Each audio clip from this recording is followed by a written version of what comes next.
Viewers, welcome to my channel Shadruchulu by Kiran. అందరికీ నమస్కారం.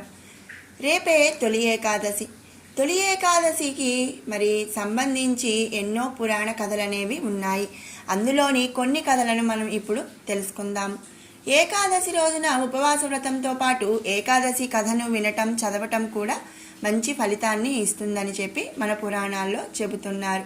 తొలి ఏకాదశి గురించి పురాణాల్లో వివిధ రకాలుగా ప్రస్తావనలు ఉన్నాయి. అందులోని కొన్ని కథలు మనం ఇప్పుడు తెలుసుకుందాం. భవిష్యోత్తర పురాణంలో ఉన్న తొలి ఏకాదశి కథ. యుధిష్ఠిరుడు శ్రీకృష్ణుడిని ఇలా అడిగాడు: కేశవ, ఆషాఢ మాసంలోని శుక్లపక్షంలో వచ్చే ఏకాదశి పేరు ఏమిటి? ఆ రోజున ఏ దేవుణ్ణి ఆరాధించాలి? ఆ రోజు వ్రతం ఏ విధంగా జరుపుకోవాలి అని అడిగాడు. దానికి శ్రీకృష్ణుడు ఇలా సమాధానమిచ్చాడు: ఓ రాజా, ఒకసారి నారద మునీంద్రుడు తన తండ్రి అయిన బ్రహ్మను ఇదే ప్రశ్న అడిగినప్పుడు ఆయన ఈ విధముగా సమాధానమిచ్చాడు: ఓ నారద, ఈ లోకములో శ్రీహరికి నీకంటే గొప్ప భక్తుడెవరూ లేరు. అలాగే శ్రీహరిని ఆరాధించడానికి ఏకాదశిని మించిన రోజు లేదు.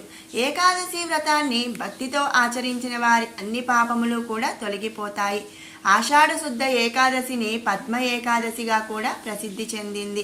దీనికి సంబంధించిన కథ ఒకటి ఉంది. ఇది వినినంతనే ఈ ఏకాదశి వ్రత పుణ్యఫలం లభిస్తుంది. ఆ గాథ నీవు కూడా వినుము అని తెలిపి ఇలా ప్రారంభించాడు. పూర్వం సూర్యవంశంలో మాంధాత అనే చక్రవర్తి ఉండేవాడు. అతను ఎప్పుడూ నీతివర్తనుడై మెలిగేవాడు. ఆ రాజు తన కుటుంబాన్ని, ప్రజలను జాగ్రత్తగా చూసుకునేవాడు. నిరంతరం యజ్ఞయాగాదులను నిర్వహిస్తూ ధర్మము తప్పనివాడే మెలిగేవాడు. అతని రాజ్యము మరియు ప్రజలు ఎప్పుడూ సుభిక్షంగా, సుసంపన్నంగా మరియు ఆరోగ్యంగా ఉండేవారు. కొంతకాలము గడిచిన పిమ్మట అతని రాజ్యములో వరుసగా 3 సంవత్సరముల పాటు కరువు ఏర్పడింది. చక్రవర్తికి ఎక్కడ ధర్మం తప్పామో, పాపం జరిగిందో అర్థం కాలేదు. పశువులకు గ్రాసం, మనుషులకు ఆహార ధాన్యాలు కూడా కరువయ్యాయి. అటువంటి పరిస్థితులలో సాంప్రదాయాలు పాటించటం, యజ్ఞయాగాదులు నిర్వహించటం కూడా కష్టంగా మారింది. దానితో ఆ రాజ్యంలోని వారందరూ ఆ రాజు వద్దకు వచ్చి ఇలా అభ్యర్థించారు: మీరు ఎప్పుడు మా సంక్షేమానికై పాటుపడ్డారు, కాబట్టి ఈ కష్ట సమయంలో కూడా మేము మీ సహాయాన్ని అర్థిస్తున్నాము. ఈ ప్రపంచంలో ప్రతి ఒక్కరికి, ప్రతి పనికి నీటి అవసరం ఉంటుంది. మీరు ఎలాగైనా మేఘాలు వర్షించేలా చేసి మమ్మల్ని ఈ కష్టం నుంచి గట్టెక్కించాలి. మేము ఎప్పటి వలనే శాంతి సౌభాగ్యాలతో జీవించేలా వరం ఇవ్వండి అని అడిగారు. దానికి చక్రవర్తి నిజాయితీగా: నేను మీ బాధను అర్థం చేసుకున్నాను. నేను గతంలో కానీ వర్తమానంలో కానీ నాకు తెలిసి ఎటువంటి పాపం చేయలేదని ఘంటాపథంగా చెప్పగలను. అయినప్పటికీ నేను మీ మేలు కోసం ఈ పరిస్థితిని అధిగమించడానికి ప్రయత్నిస్తాను అని తెలిపాడు. ఆ తరువాత చక్రవర్తి తన సైన్యాన్ని సమావేశపరిచి ఈ సమస్యను అధిగమింపచేయగల తపస్సంపన్నులు ఎవరైనా లభిస్తారేమో అని వెతకమని సూచించాడు. తాను కూడా అక్కడా ఇక్కడా వెతుకుతూ బయలుదేరాడు. ఆశ్రమాలలో ఉన్న ఋషులను, మునులను అడిగి కేవలం 2వ బ్రహ్మ వంటి అంగీరముని మాత్రమే తమ సమస్యను పరిష్కరింపగలడని తెలుసుకున్నాడు. మాంధాత అంగీరముని ఆశ్రమానికి చేరుకొని పద్మముల వంటి ఆయన పాదముల వద్ద కూర్చుని ఆయనను ప్రార్థించాడు. అప్పుడు అంగీరముని ఆయన ప్రార్థనకు సంతసించి ఆ కీకారణ్యంలోకి కష్టతరమైన ప్రయాణం చేస్తూ ఎందుకు రావలసి వచ్చిందో తెలుపవలసినదిగా కోరాడు. దానికి రాజు: ఓ మునీంద్ర, నేను వేదాలలో తెలిపిన ప్రకారమే నా రాజ్యాన్ని పరిపాలిస్తున్నాను. కానీ ప్రస్తుతం వచ్చిన కరువుకు కారణం నాకు తెలియదు. ఈ సమస్యను పరిష్కరించడానికి నేను మీ సహాయం కోరి వచ్చాను. దయచేసి నా ప్రజలు ఈ బాధల నుండి ఉపశమనం పొందడానికి సహాయం చేయండి అని అభ్యర్థించాడు. అప్పుడు ఆ అంగీరముని రాజుతో ఇలా అన్నాడు: ఓ మహారాజా, ఇప్పుడు సత్యయుగము, అంటే ధర్మము 4 పాదాలతో నడిచే కాలము. ఇప్పుడు అందరూ తమ తమ బాధ్యతలను సక్రమంగా నెరవేర్చాలి. మీ రాజ్యంలో కూడా అలాగే నెరవేరుస్తూ వస్తున్నారు.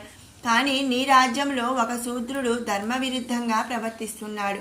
ఆచారాలను పాటించటం లేదు. మీరు అతనికి మరణదండన విధిస్తే ఈ పాపం తొలగి మళ్ళీ మీ రాజ్యం సుభిక్షమవుతుంది అని చెప్పాడు. దానికి రాజు, నేను ఎవరికీ హాని తలపెట్టని అతన్ని అంత కఠినంగా ఎలా శిక్షించగలుగుతాను? దయచేసి దీనికి ఏదైనా ఆధ్యాత్మిక పరిష్కారం చూపవలసింది అని కోరాడు. దానికి అంగీరముని, రాజా, మీరు మీ రాజ్యంలోని ప్రజలందరూ ఆషాఢ శుక్లపక్ష సమయంలో ఏకాదశి ఉపవాసం చేయండి. ఈ పవిత్ర దినానికి పద్మ ఏకాదశి అని కూడా పేరు ఉంది. దాని ప్రభావము వలన అపారమైన వర్షాలు కురిసి మీ రాజ్యం ఎప్పటికీ వలె సుభిక్షమవుతుంది అని తెలిపాడు. దానికి రాజు ఆ మునికి కృతజ్ఞతలు తెలిపి రాజ్యానికి తిరిగి వచ్చాడు. తన రాజ్యంలో ఉన్న ప్రజలందరినీ సమావేశపరిచి ఆషాఢ శుక్ల రోజున ఏకాదశి రోజున ఉపవాసమును ఖచ్చితముగా పాటించవలసిందిగా ఆదేశించాడు. దానితో తిరిగి వర్షాలు సమృద్ధిగా పడి రాజ్యం ఎప్పటి వలనే సుసంపన్నమైంది అని శ్రీకృష్ణుడు తొలి ఏకాదశి గురించి ఉన్న కథను ముగించాడు. అలాగే తొలి ఏకాదశిని గురించి నారద పురాణంలో ఉన్న మరొక కథను ఇప్పుడు తెలుసుకుందాం. పూర్వం రుక్మాంగదుడు అనే రాజు ఉండేవాడు. అతను గొప్ప విష్ణు భక్తుడు. అతని భార్య పేరు సంధ్యావళి. వారికి ధర్మాంగదుడు అనే కుమారుడు ఉండేవాడు. విష్ణు భక్తుడవటం మూలాన రుక్మాంగదుడు తొలి ఏకాదశి వ్రతాన్ని విధిగా భక్తి శ్రద్ధలతో పాటించేవాడు. తానే కాకుండా తన రాజ్యంలోని ప్రజలందరితోనూ ఏకాదశి చేయించాలని సంకల్పించాడు. ఈ వ్రతం వలన యమలోకానికి వచ్చే పాపుల సంఖ్య తగ్గుతుందన్న ఆందోళనతో యమధర్మరాజు రుక్మాంగదుని వ్రతభంగం చేసి రమ్మని రంభను అతని దగ్గరకు పంపాడు.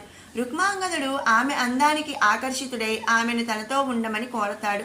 ఆమె దానికి తన కోరికలను రాజు మన్నించినంతకాలం మాత్రమే అతనితో ఉంటానని నిబంధన తెలుపగా రాజు ఆమె కోరికలు ఎప్పటికీ మన్నిస్తానని వాగ్దానం చేస్తాడు. తొలి ఏకాదశి రోజు రుక్మాంగదుడు స్నానమాచరించి పూజ కోసం సిద్ధమవుతుండగా ఆమె తన వద్దకి రావాలని కోరుతుంది. దానిని రాజు తిరస్కరిస్తాడు. ఆమె తనకిచ్చిన వాగ్దానాన్ని గుర్తు చేస్తుంది. రాజు తాను ఏకాదశి పూజను మానలేనని, ఆమెను మరేదైనా కోరిక కోరి తనని ఆ వాగ్దానం నుండి విముక్తి చేయమని కోరతాడు. దానికి ఆమె నీ పుత్రుణ్ణి వధించమని కోరుతుంది. దానికి రాజు సిద్ధమవుతాడు. అప్పుడు శ్రీ మహావిష్ణువు అక్కడ ప్రత్యక్షమై రుక్మాంగదునికి శాశ్వత వైకుంఠ ప్రాప్తిని అనుగ్రహిస్తాడు. ఆ తర్వాత ధర్మాంగదుడు ఆ దేశానికి రాజుగా పట్టాభిషిక్తుడై తండ్రిలాగే గొప్ప పేరు తెచ్చుకుంటాడు. ఇది నారద పురాణంలో ఉన్న మరొక కథ. విన్నారు కదండి తొలి ఏకాదశి వ్రత కథలు. మీరు కూడా ఈ తొలి ఏకాదశిన ఈ కథలను విని వైకుంఠ ప్రాప్తి కలగాలని చెప్పి ఆశిస్తున్నాను. మీకు ఈ వీడియో నచ్చినట్టయితే లైక్ చేయండి, షేర్ చేయండి. అలాగే ఇలాంటి మంచి వీడియోస్ కోసం మన షడ్రుచులు బై కిరణ్ ఛానల్ని సబ్స్క్రైబ్ చేసుకోండి. Thanks for watching.